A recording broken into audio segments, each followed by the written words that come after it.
Me, Matt here. Killer Kyle. You know what time it is. Me, Matt's right through the night. Killer Kyle's got the size. Wheels of fury on the ground. Engine roaring in the sound.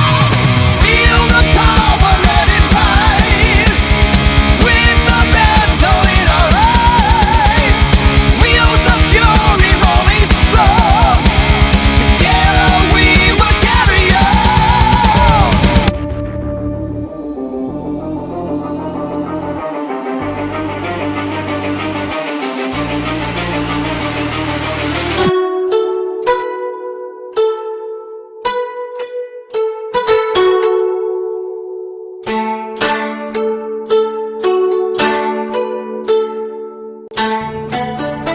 Hey, me and Matt here.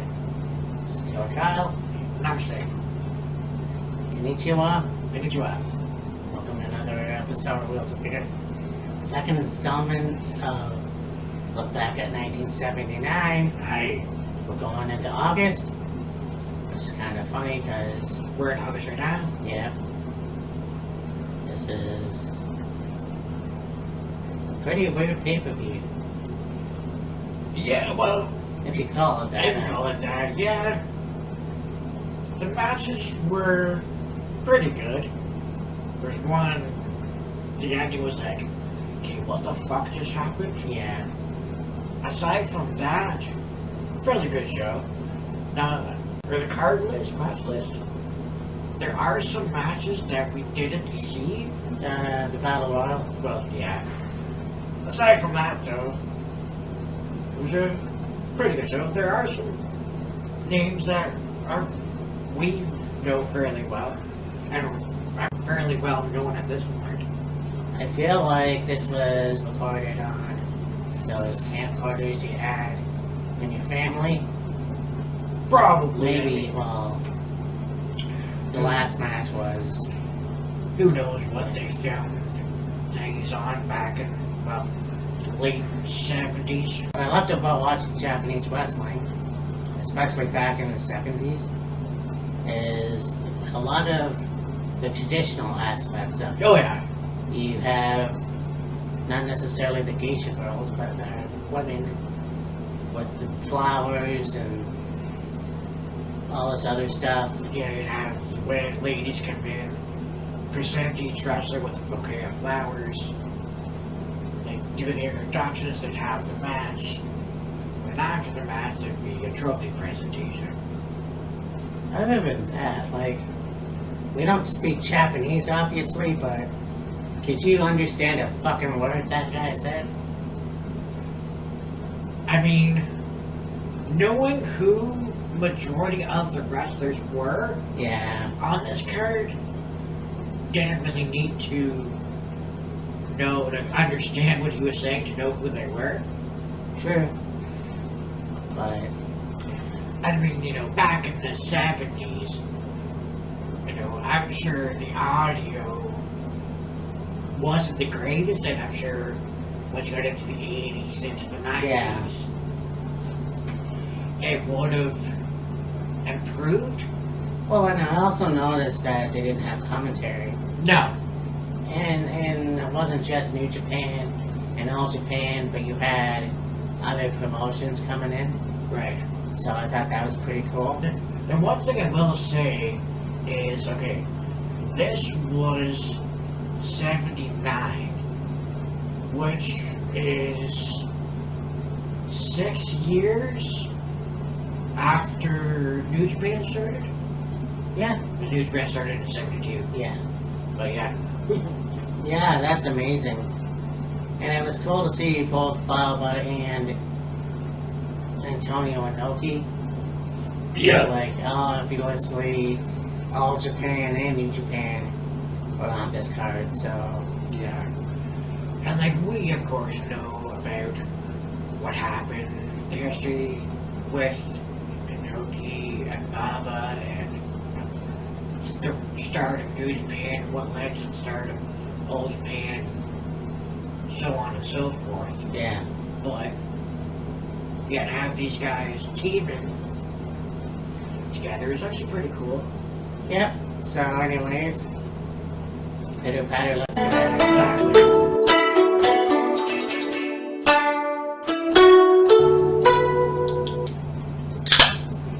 I have a feeling I'm going to be doing pretty much all the reading on this. Yeah. Just Writing very small. the writing, yeah. The writing is very small. So we start things off with a Battle Royal final.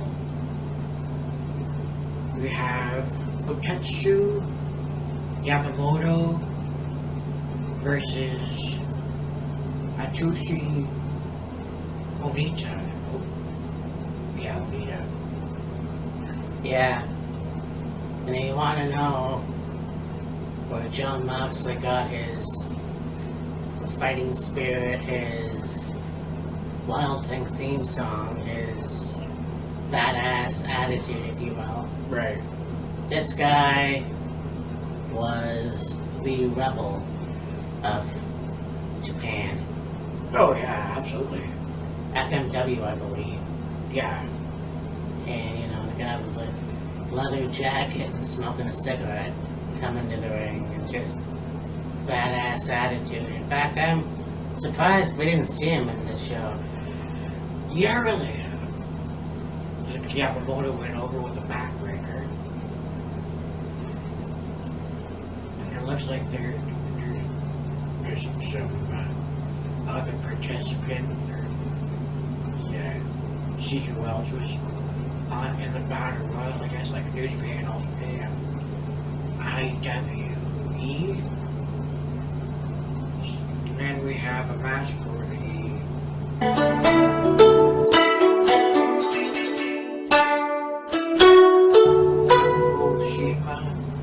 heavyweight title. Makoto Arakawa versus Snake Amami? I really don't know if I'm saying that right. Yeah. I think we saw this match. I honestly don't remember.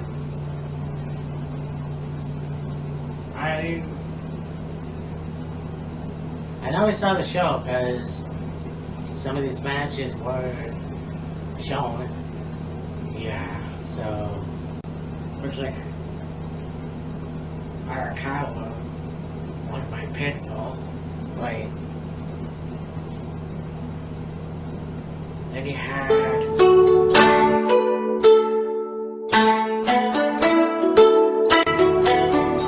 Kantaro Hashino and Lady Ineo versus Osamu Kaido and Takahashi Ishikawa. It's a tag match, it looks like. Yeah. Hashino and Inu. Anyways, Yeah. one with the rolling clutch, whatever that is. Yeah. If this is the match I'm thinking about, and I'm not sure. But it seemed like a good match. Like, again, there's some matches on here that I know we didn't see. Right. So Then you have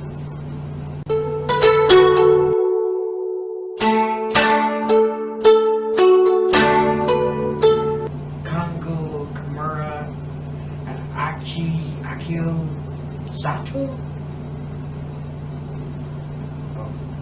and Ashura Hara take on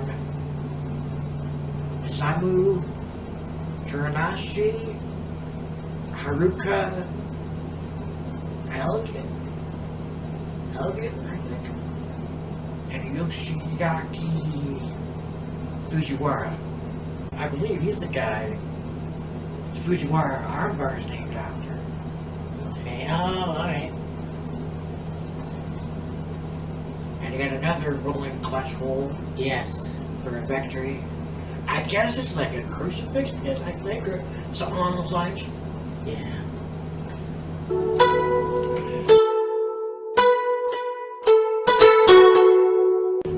Yeah, Ricky Choshu. Now that name I can say fairly easily. Very familiar with Ricky Choshu. An animal Hamaguchi take on Great Kochika? Kochika. And Matoshi Makuma? It was a DQ that match.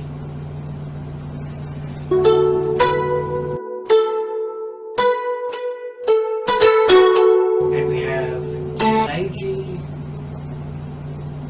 Sakaguchi take on Rocky Hata. Oh, yeah. And in this match, I mean, I could tell, and like when they played the Rocky theme, I was like, who the fuck is like so? And then I saw the name, and I'm like, oh. Like when I went on the set list here, because for some reason they don't have name flashes on the screen, Yeah. like usual, but I can obviously tell who that was. Yeah, I'm not sure when they started showing the names on the bottom of the screen. Anyways, Yeah. Sakaguchi got the win. Yeah. Then we go on to a 6-man match. Jumbo Shiruda, Tatsumi Fujinami, and Mil Mascaras take on Masa Saito, Akihashi,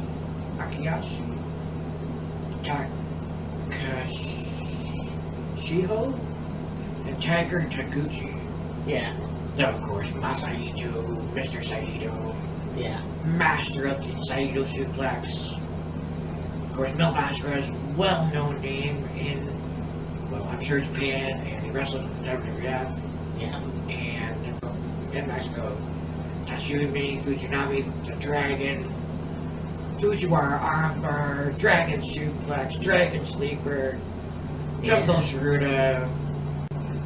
Not a very talked about Japanese wrestler, fairly well known. Yeah, like here's Mel Mascaras, the only guy that eliminated himself in the WWE Royal Rumble. Yeah, But I kind of felt like this match was all over the place. oh yeah, it was. I mean, it was a really good match, don't get me wrong. But it was hard to keep up. Yeah. And team of Mil Mascaras, Fujinami, and Shiruda Yeah. got the win. Then you have Rusher Kimura take on Strong Kobayashi. Yeah, those were some large men.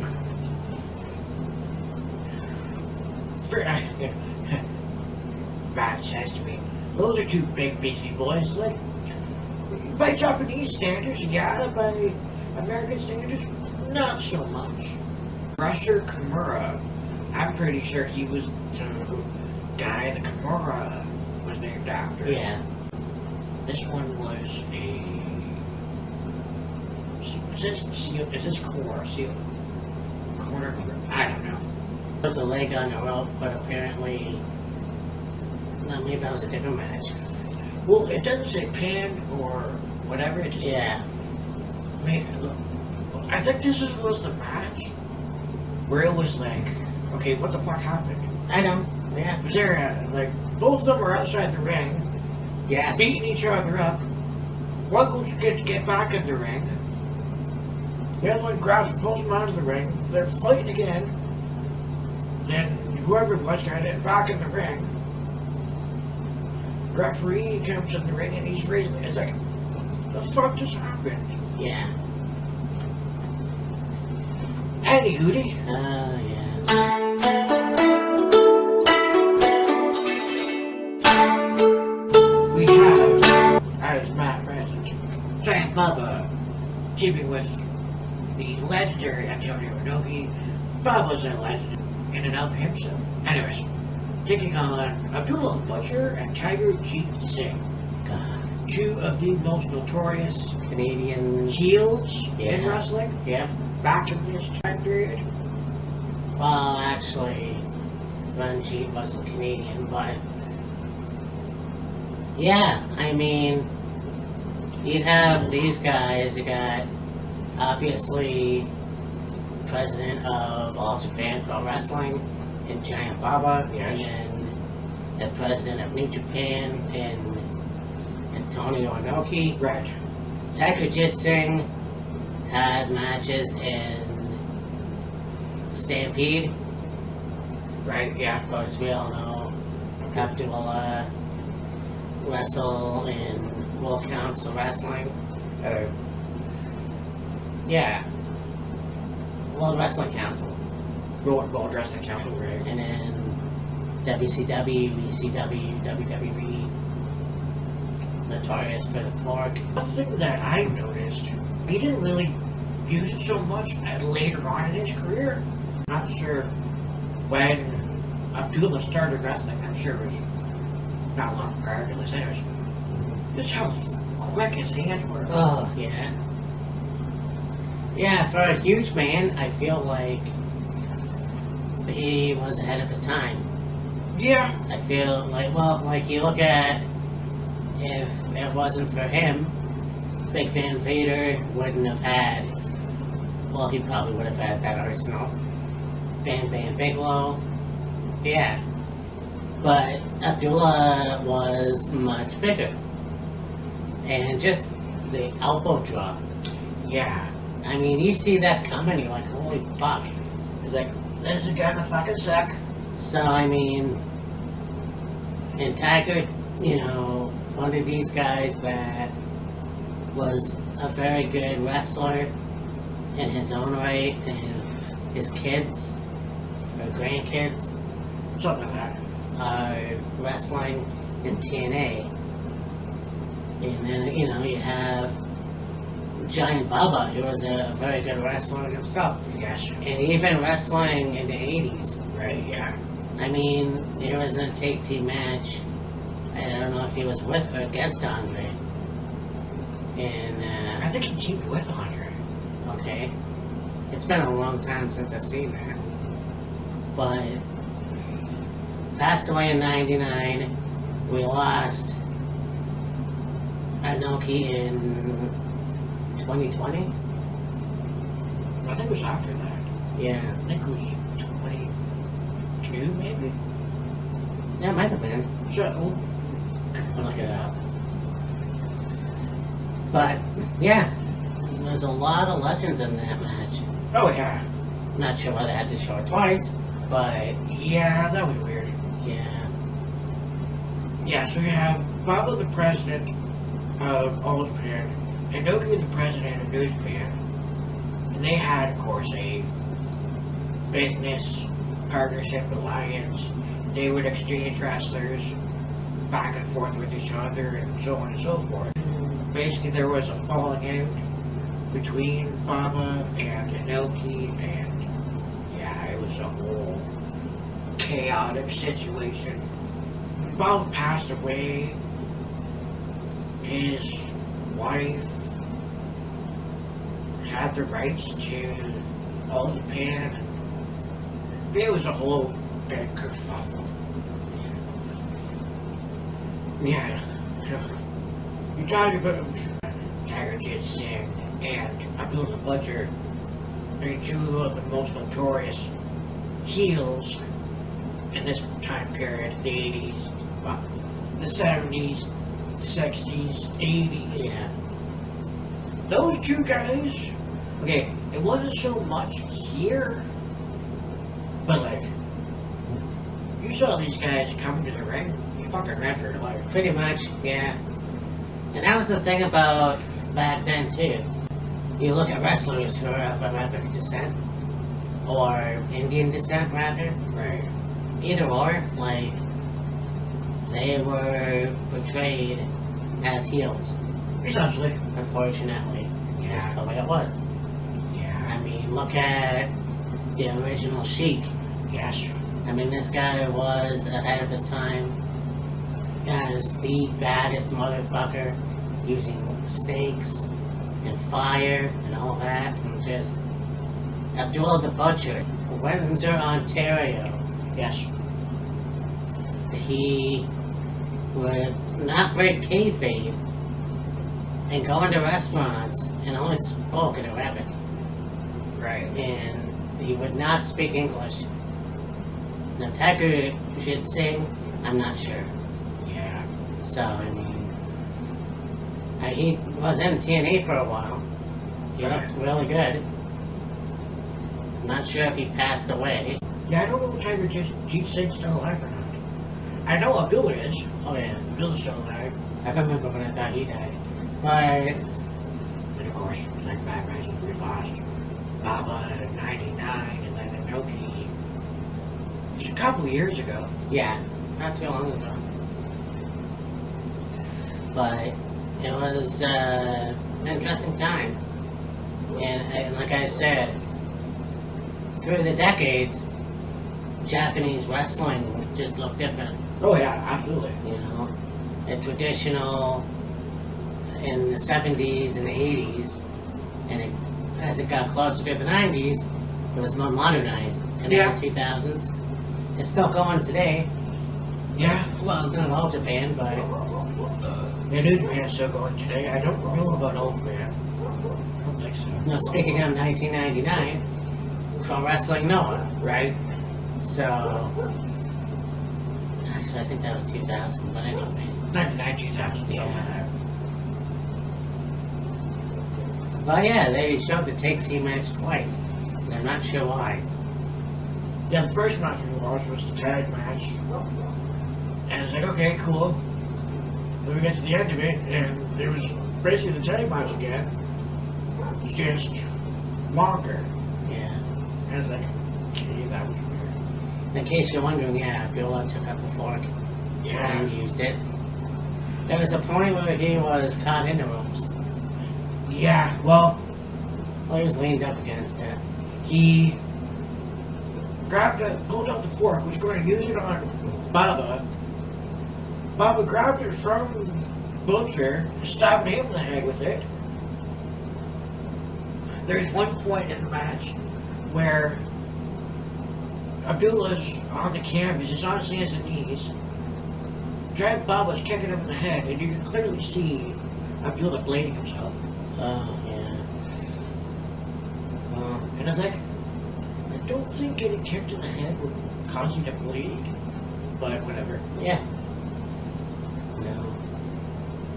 I mean, his forehead looks like Vince Meat anyway, so. Well, yeah. But all in all, this was a pretty good show. And like I said, it looked like it was filmed on somebody's camcorder in the audience. Yeah, who knows? But, anyway, I'm just looking at the information. Well, yeah, the information at the top of the screen. There's an All-Star Dream Card promoted by the Tokyo Sports newspaper from August 26th of 1979. I get it at the Nippon Budokan. okay, A satellite crowd of 16,500 people. okay, cool. Like, Budokan's famous in Japan, Yeah. like, pro wrestling, concerts, I'm sure other sports. Yeah.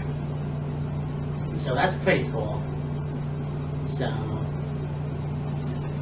this was a little painful, but not too bad. Yeah. So next week is going to be a stacked weekend. Yeah. Next Friday, we have Emergence. After that, we have Forbidden Door. And then after that, Class of Party. See, we. Oh. And it's been another episode of Wheels of Fury. Yeah. And trying to find footage and stuff is good. It's just I kind of wish they would put name tag or, you know, name graphics on and shit. I figure next time we do this though, MWA has a pay-per-view called the best of the Nature Boys. It's Ric Flair versus Buddy Rogers. Interesting. Not sure who else is on the card, but I will try and find it, Yeah. and hopefully that works. Yeah, exactly. But in the meantime and in between time, I'm Mean Matt. This is Killer Kyle. We'll see you next week. Arigato. See you.